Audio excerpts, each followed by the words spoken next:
এটা 300 বছর ধরে আমাদের এই প্রথা চলছে। দুর্গাপূজায় দুর্গাপূজা, রাসের রাস উৎসবে রাস, ঝুলন, বাসন্তী পূজা, শিব চতুর্দশী থেকে আমাদের যত রকম 12 মাসে 13 পার্বণ সবই হয়ে থাকে।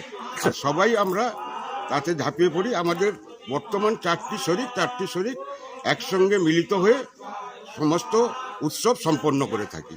আচ্ছা, এই আপনাদের দুর্গাপুজো মানে কত বছর আগে আনুমানিক শুরু হয়েছিল? আনুমানিক 300 বছর আগে। অঙ্কুরচরণ থেকে আমরা যদি ধরি, অঙ্কুরচরণ আমাদের আদি পুরুষ। তিনি ছিলেন উড়িষ্যা নিবাসী। উড়িষ্যা থেকে ব্যবসা সূত্রে এখানে এসে ব্যবসা করেন।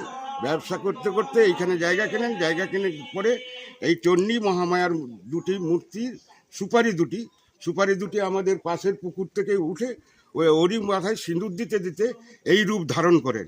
এখান থেকে আমাদের জমিদারি বলুন, প্রতিপত্তি বলুন, সম্পত্তি বলুন, সবই হয়। না